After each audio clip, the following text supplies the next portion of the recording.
খুদ সিদ্ধ বা ভাত এগুলা গাভীর জন্য পরিহার করব। আমি হয়তো ফ্যাটেনিং এর গরুকে ব্যবহার করতে পারি। হিটে সময় মতো আসবে না, হিটে আসলেও দেখা যাবে যে কনসেপ্ট করতেছে না, একাধিকবার বীজ দিতে 20 লিটারের জায়গায় 21 লিটার দুধ পেলো, এটা বড় ইস্যু। তার বেশি বড় ইস্যু হওয়া উচিত যে আমার এই গাভীটা থেকে প্রত্যেক বছর একটা করে বাচ্চা পেতে হবে। 4-5 মাস বয়স হলে ওই গরুর টাকায় দিবে। তার মানে গরু পালন 700 লাভ আছে। কেমন লাভ? না, ভালো লাভ হয় ভাই। আসসালামু আলাইকুম, শুভেচ্ছা সুপ্রিয় দর্শক, যুব কথায় স্বাগত জানাচ্ছি আমি রায়হান দাওয়ান। আপনারা জানেন একটা দেশের মূল সম্পদ হচ্ছে সে দেশের মানুষ, আর সেই মানুষগুলোর মধ্যে যারা যুব সমাজ তারা আরো গুরুত্বপূর্ণ।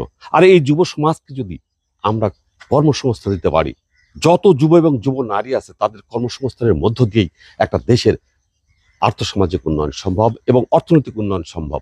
আর যুবকথা সেই লক্ষ্যেই কাজ করছে, আর তারই ধারাবাহিকতায় তথ্য আপনাদের সামনে উপস্থাপন করে।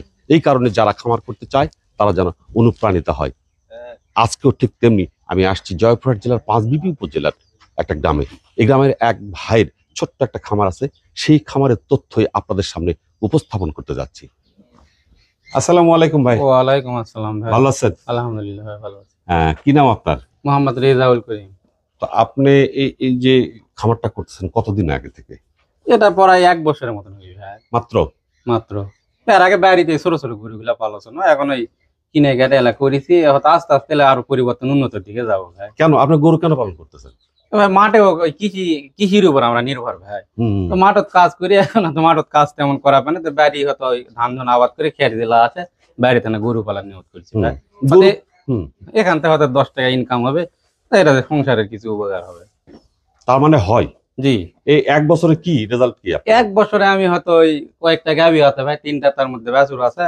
এখনো বিক্রি টিক্রি করিনি, হয়তো বিক্রি করলে হয়তো কিছু বুঝাতে পারবো। এখন ব্যয় করতে এখনো কোনো আমি এখান থেকে ফলাফল পাইনি। দেখা যাক সামনে কি সামনে আসে। কি হয়, হয়তো বাছুর গুলা বয়স হলে বিক্রি করলে পাওয়া যাবে। আপনার এই যে খামারটা শুরু করলেন, প্রথমে কি কোনো টাকা খাটাইছিলেন নাকি না টাকা- নিজের গরু দিয়ে শুরু করলেন? নিজের গরু আসলে হয়তো 2-3টা, আর ওই গাভীটা আর ওই পাশে এই গাভীটা আমি কিনেছি ভাই গতবার এরকম অগ্রহায়ণ মাসে। আচ্ছা, এগুলা কত দিয়ে কিনছেন? ওটা কিনেছি 65,000 মাত্র? মাত্র। আর এই গরুটা না? এই গরুটা বাড়িতে এনে গাভ হচ্ছে, হওয়ার পরে বাছুরটা হচ্ছে। আচ্ছা আর ওটা কিনেছি 75,000 টাকা আচ্ছা, ভাই। ওইটা আমরা পরে দেখবো। এটা কত বলেন? 65। 65 দিয়ে কিনেছি। দুধ কতগুলো দেয়? এই 3 কেজি হয় ভাই। সকালবেলা রাত্রে খিলে দিলে বান্ধে, সকালবেলা ওই এক পানানো যেটুকু বাড়ায় 3 কেজি দুধ বাড়ায়, আর সারাদিন বাছুরি খায়। তো 3 কেজি দুধ হলে তো হবে না, এটা পোষাবে না তো। না ভাই, পোষায় না। তাহলে এই গরু কি করবেন আপনি? এই গরু হয়তো চিন্তা ভাবনা আছে আস্তে আস্তে বদল করবো, আরো ভালো গরু কিনে রাখবো। আমরা এই যে লালটা দেখতেছি, এইটা কি আপনার কিনা না বাড়ির? এটা বাড়ির গরু ভাই। এটা দুধ ভালো হয় ভাই। ওই খালি খাওয়ার জন্য সেটা ব্যাটি আছে 1.5 কেজি 1.25 কেজির মতন, ওটা ভরলে আর লেই না, 2টা মোটের দুধ লেই। আর আচ্ছা। বাদ বাকি বাছুরে খায়। আর কয়টা বাছুর দিছে? এটা বাছুর দিছে 2টা। এর আগে দুইটা, একটা পেয়েছি 50,000 টাকাতে, এখন মোটামুটি ফিরে ভালো একটা ভালো একটা বাছুর আছে। আর এই গরুটা কিন্তু খুব চমৎকার সুন্দর। এইটা কয়বার বাচ্চা দিয়েছে? যেটা একবার বাচ্চা দিছে ভাই, একবার। দুধ কতগুলো দেয়? এটা দুধ কোনোদিন দুই না ভাই, এর বাইরে খাওয়ার জন্য না বের করলে, আর বাদ বাকি বাচ্চাই খায়। আচ্ছা, এর আগে যে বাচ্চাটা দিয়েছে সেটা কি জাতের বাচ্চা দিয়েছিল? ওই ফিজিয়ান ভাই। ওই যে ওই তো এটা তো বাচ্চাটা। ফ্রিজিয়ান কেন দিলেন আপনি? ফিজিয়ান দিছি, ওই ডাক্তার বললো যে এটা বড় গরু, ফিজিয়ান দিলে ভালো বাচ্চা বাড়াবি, এই জন্য দিছি। আচ্ছা, না এখানে শাহিওয়াল দিলেও খুব সুন্দর একটা বাচ্চা বানাবে। শাইওয়াল দেওয়া না, এবার দেওয়া আছে বাহামা। ব্রাহ্মা দিচ্ছেন তো এটা? এটা সম্ভবত 250 দিনের মতন হয়ে গেছে। 250 দিন, তার মানে 250 দিন। 250 দিন হয়েছে, কিন্তু কত দিনে এটা বাচ্চা দেবে সেটা কি জানেন এটা আপনি? এটা সম্ভবত এটা না সময় বেশি খায়, 285 কাছাকাছি চলে 200 যায়, পার হবে। হ্যাঁ, 280 সঙ্গে 10 যোগ করতে হবে অথবা 10 বিয়োগ করতে হবে, এর মধ্যে বাচ্চাটা হয়ে যাবে। দেখতেছি এটা কোন গায়ের? এটা ওই লালটা ভাই, এই লালটা। ওই লাল গাই। এর বয়স কত? এর বয়স 2.5 মাস। ইয়ে শঙ্কর দেখা যাচ্ছে, তো এটা কি বকনা নাই রে? এটা আরাম আছে। তো এটা নিয়ে কি পরিকল্পনা আপনার? এটা না বড় টড় হলে বিক্রি করে দেবো ভাই। তো কেমন দাম পাবেন বলে আপনি আশা করছেন? হয়তো 60-70 হাজার টাকা যখন হবে তখন বিক্রি করে দেবো। আচ্ছা। সামনে সেদিন আছে আলু টালু তুললে বিক্রি করে দেবো। হ্যাঁ হ্যাঁ, আর এই যে আপনার পরে এটা দেখতেছি পরে এটা এরই বাচ্চা ভাই, এই লালটা। এই লালটার বাচ্চা। আচ্ছা, এর বয়স কত? এর বয়স মনে করো এটা থোয়ার পর আবার ওই গাভ হচ্ছে। আচ্ছা, তাহলে এটা যে আজকে বাজার বিক্রি করেন দাম কত হবে এটার? এখন বাজার যে কেমন হবে আমি তো সঠিক বাজারেও যাই না, হুম। এত অনুমান কেমন যে হবে আমি বলাও পারবো না। আচ্ছা, এই যে পরের বাছুরটা। পরের বছর ওটা। আচ্ছা, এটার বয়স কত? এটার বয়স 1 মাসের মতো হয়েছে। এর মা দুধ দেয় কতগুলো? এর মা ওকে আমার দোয়ায় না, আচ্ছা, ওই সবসময় ওই খায়। ওকে খাওয়া দিবে, কারণ আপনার এই গাভী থেকে পর্যাপ্ত দুধ না, হবে দুধ না? নাই, দুধ তেমন নাই। দুধ তেমন হবে না, যেটা হবে ও যেন খায়। ওই ওই জন্যই থুছি। আচ্ছা, তাহলে আমরা আপনার গরুগুলো মোটামুটি দেখে নিলাম, কিন্তু গরু পালন করে আপনি এই সংসারে মানে এর আগে তো সেইভাবে কখনো করেন নাই। না না, এই প্রথম আপনি এইভাবে প্রথম করছেন। হয়তো শেড টেড করে পালা শুরু করেছি। আপনার কি মনে হচ্ছে? না ভাই, গরু তো উন্নতি হয়। এর হুম। আগেও যখন পালিছি বাড়ি, হুম। ওই দেশি ছোট ছোট গরুগুলা উন্নতি হয়েছে। হুম। এমন সময় সংসারের আর্থিক কোনো অভাব অনটন হলো, দুটা বিক্রি করে দিই। ওই সবার শেষে যেটা দেখলাম, ওই যে একবারে সবার শেষে যেটা দেখলাম, ওইটা কত দিয়ে নিয়েছিলেন জানো? ওটা ৭৫,০০০। আচ্ছা, ওটার বাচ্চা হয়েছে তো একটা। জি। তাহলে এই বাচ্চাটা বিক্রি করলে কত হবে? ওই বাচ্চা যে অবস্থায় আছে ভাই, যদি আল্লাহ বেঁচে রাখে ৪-৫ মাস বয়স হলে ওই গরুর টাকায় দিবে।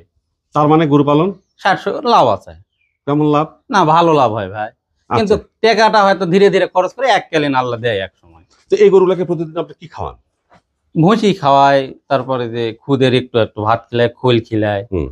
এই এলাই খিলায়। তো খুদের ভাত খাওয়ান কেন? খুদের ভাত সবসময় খিলায় না ভাই, বাড়ির যখন সেজে রাখি যে ধান ভাঙ্গা খুদ গুলা হয়, হুম। ওই খুদ গুলা যতদিন যায় ওই অবস্থায় খিলায়। না, আপনি খুদের ভাত কখনো খাবেন না। আমি আপনাদের একটা কথা বলতে চাই, সেটা হচ্ছে যে ভাত বা খুদের ভাত বা ভাতের মার বা ফ্যান, এগুলো গরুকে খাওয়ানো যাবে না। আমরা এ বিষয়ে জানার চেষ্টা করব জয়পুরহাট সদর উপজেলার প্রাণী সম্পদ কর্মকর্তা মহোদয়ের কাছ থেকে। তার বক্তব্য এখানে আপনাদের সামনে উপস্থাপন করার চেষ্টা করবো আমি। বা বকনাকে ভাত যদি আমরা খাওয়াই, সেই ক্ষেত্রে নাকি একটু কনসেপ্টের রেটটা কমে যায়। আপনি এই জায়গাটা একটু শুনতে বলুন। আসলে মানে ভাত বা যেটা যে ধরনের খাবার, এটা গরুর জন্য ততটা উপযোগী নয়। যদিও এই কথাটা যখনই কোনো এলাকায় কোনো জায়গায় খামারিদেরকে বলি, তা খামারিরা দেখা যায় যে প্রথম দফায় কিন্তু অনেকেই ক্ষিপ্ত হয়ে যায়। কারণ একটা ফোরামে দেখা যায় যে হয়তো 30 জন বা 20 জন খামারি আছে, প্রকৃত খামারি। আর সেখানে যাই প্রথম যখন বলি যে আপনি গরুকে ভাত খাওয়াবেন না বা ভাত খাওয়ানোটা আপনার গাভীর জন্য খুব ক্ষতিকর, তখন তারা এটা মানতে চায় না। তার কারণ হচ্ছে যে যে সকল খামারি তাদের গাভীকে নিয়মিত অল্প পরিমাণে ভাত খাওয়ায়, তার খামারের গাভীর চেহারাটা তুলনামূলকভাবে উজ্জ্বল থাকে, এবং দেখা যায় যে ভাত না খাওয়ালে যতটুকু দুধ হচ্ছে, ভাত খাওয়ালে তার চেয়ে অল্প কিছু দুধ হয়তো বাড়তেছে। এখন ওই খামারি চিন্তা করছে আমার গরুর চেহারাটাও ভালো থাকতেছে, আবার দুধও বেশি হচ্ছে, তাহলে এই ব্যক্তি কেন বলে যে আমি ভাত খাওয়াবো না, ভাত খাওয়ানোটাই তো আমার জন্য ভালো।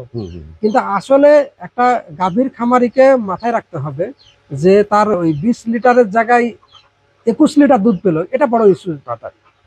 তার বেশি বড় ইস্যু হওয়া উচিত যে আমার এই গাভীটা থেকে প্রত্যেক বছর একটা করে বাচ্চা পেতে হবে, এবং যদি আমি প্রতি বছরে একটা করে বাচ্চা পেতে চাই, তাহলে তার খাবারের যে টোটাল যে পুষ্টিগুলা, এই পুষ্টিগুলা কোন কোন খাবারে পাবে, তাহলে আমাকে কোন ধরনের খাবার খাওয়াবো, এই ফর্মুলেশনটা আমাকে একজন এক্সপার্ট থেকে তৈরি করে নিতে হবে। আমরা জানি যে ভাত বলি বা আপনার হচ্ছে গম ভাঙা বলি বা ভুট্টা ভাঙা বলি কিংবা ধানের গুঁড়া বলি, এই সবগুলাই কিন্তু কার্বোহাইড্রেট এবং প্রায় কাছাকাছি জাতীয় এই খাবার। এই খাবারগুলো যখন বেশি হবে, তখন আর শরীরে তুলনামূলকভাবে পরিমাণের চেয়ে বেশি ফ্যাট জমা হবে, এবং এই গরুগুলা সাধারণত চেহারার দিক দিয়ে সৌন্দর্য ভালো থাকবে, কিন্তু হিটে সময় মতো আসবে না। হিটে আসলেও দেখা যাবে যে কনসেপ্ট করতেছে না, একাধিকবার বীজ দিতে হচ্ছে। সাধারণত উৎপাদন ক্ষম, মানে আপনি সেটা গাভী বলেন, ছাগলের বকরি ছাগল যেটা আমরা বাচ্চার জন্য রাখবো, কিংবা ডিমের জন্য মুরগি বা ডিমের জন্য হাঁস, এগুলো যেটাই পালন করি, ওর যদি নিউট্রিয়েন্ট ব্যালেন্স যদি আমি না করতে পারি, ওর যদি পুষ্টিগুলা ব্যালেন্স আকারে দিতে না পারি, সুষম খাবার যদি না দিতে পারি, যদি একটা নির্দিষ্ট খাবার অতিরিক্ত দেই, অন্য 2-1টা খাবার আমি প্রায় না দেই, তাহলে তার কাছ থেকে উৎপাদন আশা করতে পারবো না। ডিমের মুরগির ডিম থাকবে না, হাঁসেরও ডিম থাকবে না, এমনকি গাভীর হয়তো কিছুদিন দুধ থাকবে, তারপরে বাচ্চা থাকবে না।